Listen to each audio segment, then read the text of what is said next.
Fala pessoal, bem-vindo a mais um Panda Responde. Não gravei na sexta devido ao feriado, mas coloquei um videozinho sobre envelopamento que me pediram, né? Então, hoje, como é terça-feira, tô gravando aí o Panda Responde de hoje, beleza? Então é isso aí, vamos pro vídeo. Abraço!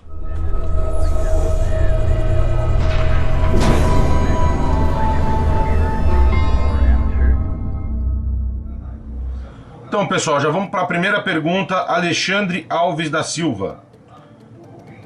Boa noite. Recebi hoje um USB Linker para configurar ESC, só que precisa de um programa. Você pode me dar uma dica como eu posso usar? Cara, geralmente quando vem esse USB, ele informa aí aonde você puxa o programinha para estar utilizando ele, tá? Agora, como usá-lo, você tem um vídeo aí falando sobre algumas informações de cartão de programação, que não deixa de ser a mesma coisa, tá? Então, vocês procurem esse videozinho aí sobre cartão de programação, tá? Que informa aí as principais funções e lá você consegue tá mexendo. Agora sim, o que você deve fazer, eu não tenho como falar, porque depende muito de onde você anda, como você anda, o teu estilo de andar. Isso vai muito de pessoa para pessoa, entendeu? Então cada programação, cada um usa o tipo de programação, não tem programação certa ou errada, você tem que ir fazendo testes, entendeu? E outra, assim, igual USB Linker, tudo bem, mas de qual marca? Entendeu? Então assim, eu já falei pessoal aí, ó, coloca a marca das coisas, entendeu? Tem um USB Linker de várias marcas, entendeu? Então assim, até para ajudar um pouco, que às vezes, dependendo da marca, aí eu posso até tá falando aonde puxar o programa, né? Posso dar uma ajuda melhor, tá? Mas assim, em termos de dar uma dica, como eu posso usar, eu não faço isso porque isso é muito pessoal, entendeu? Então assim, verifica esse vídeo que eu falei, procura esse vídeo aí no canal que eu falei sobre programação, e lá eu dou umas ideias para você, para todo mundo, né? Sobre como programar o carrinho, o que cada coisa faz. Aí você verifica o que é melhor para você, entendeu? Faz testes, anda com o carrinho, vê como o carrinho se comporta, altera alguma programação, vê o que acontece, vê se fica melhor ou pior para você. É assim que se faz uma programação de carrinho. Você vai verificando o que fica melhor para você, o que você acha com o carrinho andando, o que se torna mais fácil para você guiar o carrinho, entendeu? E tirar uma melhor performance dele, entendeu? Então assim, é isso que tem que ver na hora de fazer uma programação de um ESC, beleza? Então vamos para a próxima. Lucas Guedes. Daí, Panda, beleza? Beleza. Com quantos automodelos você está no momento? Cara, eu vou contar, vamos contar aqui, ó. Eu tô com o Sakura, o caminhão da FG, o carro da FG, o Yokomo, Mini 05, a minha Tamiya Blackfoot, Summit, um TT02 e um Mini 06 e um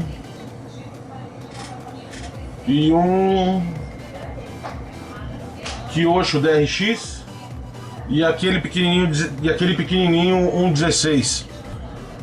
Então dá dando, se não me engano, 11 carros, né? É isso mesmo. 1, 2, 3, 4, 5, 6, 7, 8, 9, 10. É isso mesmo. São 11 carros. Depois eu vou gravar um vídeo, tá? Que já me pediram há muito tempo, de todos os carros que eu tive, tá? Logicamente que não vai dar para fazer em um vídeo só, vou fazer em dois.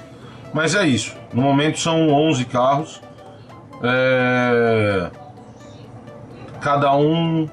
Eu tento diversificar os carros, porque assim... o que acontece? Por exemplo, o Yokomo e o Sakura, basicamente a mesma coisa, entendeu? Dirigibilidade, não muda, Entendeu? Então assim, por exemplo, no FG, o FG eu tenho um 4x4 e um tração traseira. O jeito de pilotar os carros, o jeito de andar com os carros já muda. Então é isso que eu acho interessante, entendeu? Você sempre tá vendo coisas diferentes. O que muda de você dirigir um carro para o outro, entendeu? Porque senão você ter vários carros que andam da mesma forma, eu acho besteira, entendeu? Então, mas é isso. Beleza, Lucas? Próxima, Carlos Henrique. Panda, qual é um bom ESC de 60, 70, 80 para um carro 1.16? Continue assim, o canal tá só ouro. O canal tá só ouro. Cara, valeu. Primeiro, não adianta assim te passar uma amperagem para você usar no carrinho 1.16. Você tem que verificar sempre isso, independente da escala. O motor que está utilizando. Quanto o motor consome? 60, 80, 100 amperes? Aí sim você compra um ESC que suporte isso. Entendeu? Logicamente, eu não acho legal assim, o motor é de 60, então eu compro um ESC de 60. Não. Se o motor é de 60, compra um ESC de 80 pelo menos. Entendeu? Tem uma margem aí, o ESC trabalha frio, isso não vai ter problema, beleza? Então é isso aí, Carlos. Vamos para a próxima. Alex Lopes. Panda, parabéns. Valeu, né? Parabéns pelo canal, né? Valeu. E principalmente pelas dicas e novo projeto. Panda, queria saber quanto tempo deixo carregando um pack de bateria níquel com um carregador de parede.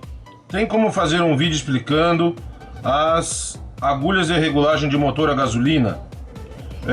Peguei um Baja há pouco tempo e gostaria de saber um pouco mais. Valeu, mano. Valeu, mano. Veio parabéns mais uma vez. Alex, valeu. Cara, geralmente carregador de parede ele acende uma luzinha, pelo que eu sei, tá? Tem uma luzinha lá que acende, quando tá carregada ela apaga. Alguma coisa assim. Se não tem, precisa verificar no manual dele o tempo que carregue a bateria e o total da bateria, né? No manual deve ter alguma coisa.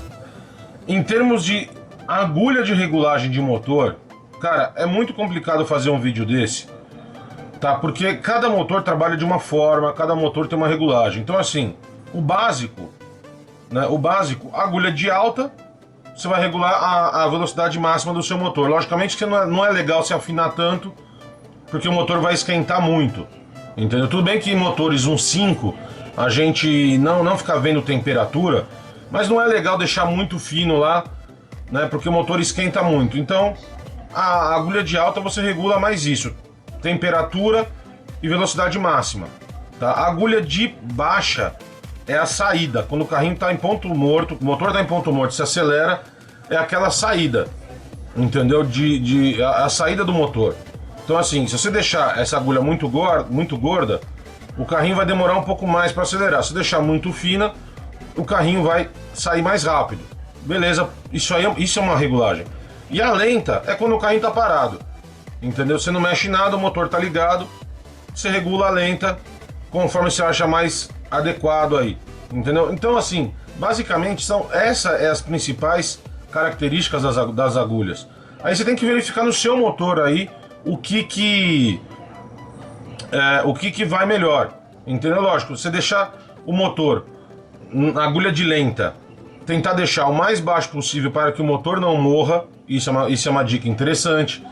Na agulha de baixa, é aquele negócio que eu acabei de falar. Quando você acelera, ou o teu carro demora, ele sai mais gordo, então ele demora mais para pegar velocidade, então você pode ir afinando. Chega uma hora que assim, ele vai dar falta, então você não pode deixar de chegar a dar falta, entendeu? Mas você vai acertando essa agulha para quando você acelerar, o teu motor ter uma saída mais rápida, entendeu? E a agulha de alta é a velocidade final, só que também aí mexe com a temperatura. Se você tá brincando, não precisa deixar o mais afinado possível, entendeu? Carrinho nitro, a gente vai na temperatura lá vendo 120, não passar 120 graus, né? E show de bola, vamos andar.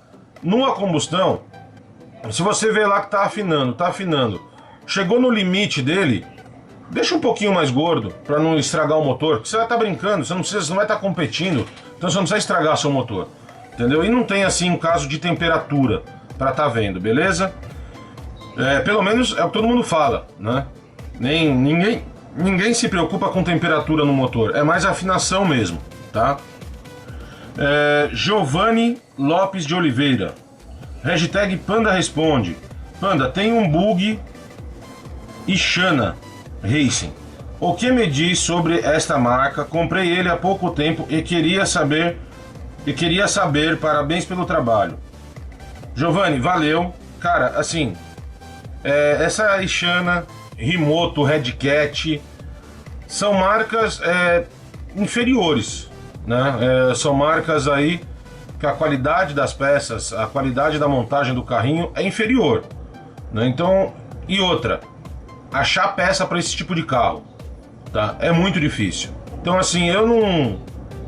Se alguém me pergunta se eu aconselho ou não comprar um carrinho desse, eu não aconselho, tá? Por mais que eles sejam mais baratos, só que assim, dá um problema, é difícil achar peça, entendeu? Eu tô com um Rimoto parado aqui, porque a pessoa bateu com ele e entortou o chassi, então a gente tá nesse aí maior trabalho para tentar ou arrumar o chassi ou achar um novo, entendeu? Coisa que em marcas melhores, né, como Traxxas, Kyosho, os carros são mais caros, só que por outro lado, a qualidade do carro é melhor e você encontra a peça mais fácil, entendeu? Tem que ver tudo isso. Lógico, por outro lado, se não tem, se entra a questão financeira de comprar um carrinho, é comprar um carrinho dessas marcas, vai se divertir, entendeu? Só que assim, a tendência de ter problemas é maior, né? E a tendência do carrinho ficar mais tempo parado com uma batida, com um problema, é maior, porque é mais difícil de achar peça, entendeu? Por isso que assim, se for conselho, né, eu não aconselho comprar carrinho dessas marcas, entendeu? Agora assim, se quer comprar um carrinho e não tem outro jeito, beleza, compra, só que assim, sabendo que a probabilidade desses problemas que eu falei são maiores do que comprar um carrinho de marca. Às vezes, se você achar um carrinho de marca, né, como Traxxas, Kyosho, Losi, Tamiya, achar um carrinho dessas marcas usado, tá, que estejam em boas condições, é até melhor comprar um usado dessas marcas do que comprar um novo dessas marcas da Ishana, Rimoto, Red Cat, entendeu? Então, é sempre bom tá vendo por aí. Mas como você falou aqui que já comprou o carrinho, vai brincar, vai se divertir, entendeu? O problema de você achar peça ou o problema do carrinho ter um problema mais rápido é maior, é uma probabilidade maior, tá? Só que assim, se você bater um carrinho desse e bater um carrinho da Traxxas, um carrinho da HPI, um da Kyosho, a única coisa é que você vai ter que procurar mais na internet para achar peça para esses carros, entendeu? Coisa que nos outros são mais fáceis de achar, tá? A diferença maior é essa, tá? Mas assim, lógico, o que leva muito em consideração a essas marcas é nos carrinhos nitro, porque os motores a nitros desses tipos de carro não tem uma qualidade boa, então assim, o motor começa a dar problema muito mais rápido e muito mais fácil, entendeu? Então às vezes é complicado, entendeu? É complicado entrar nessa questão, porque aí muita gente vai falar, não, o Ricardo,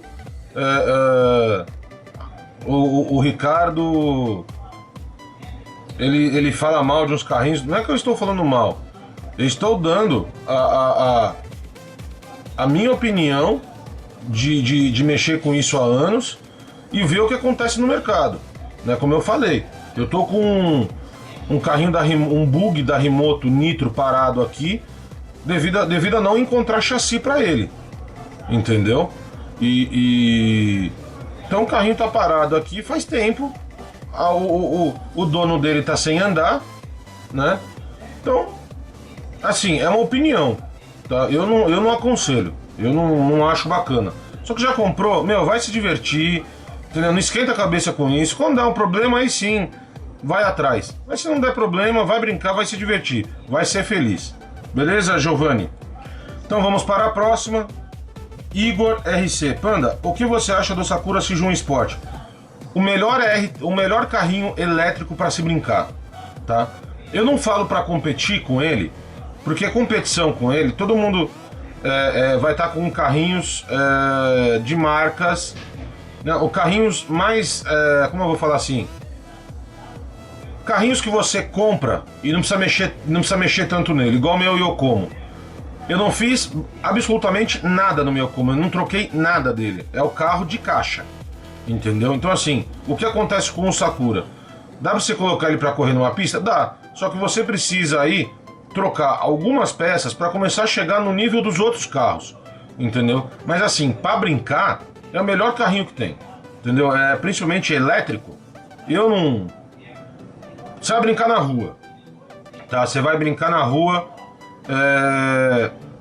o carrinho vai raspar o chassi embaixo, porque rua geralmente não é tão plana como uma pista, entendeu? Tem alguma irregularidade. Então assim, para brincar na rua, você vai comprar um carrinho, vou dar um exemplo aí, né? Um valor X, tá?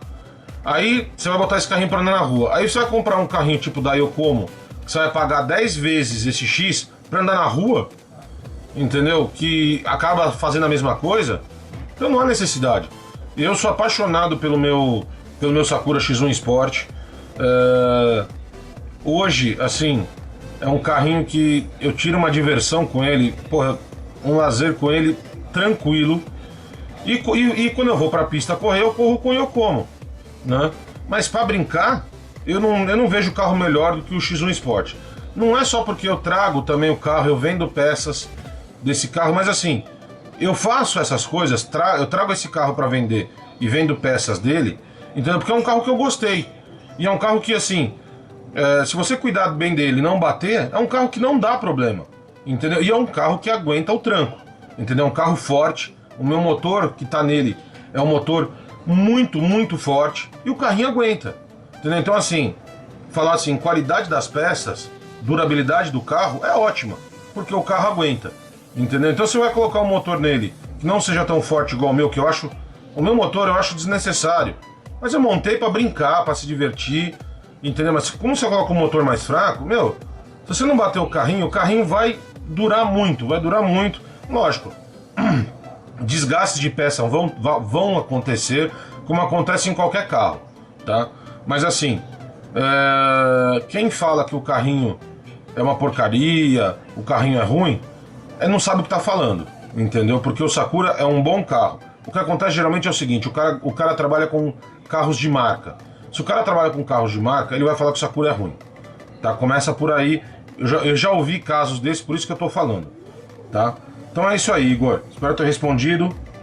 Próxima, Jefferson Benetti. Ricardo, tudo bem? Tudo bem. Como você mede a temperatura do motor a gasolina da FG, de FG? Não sei quanto está, muito afinado ou muito gordo.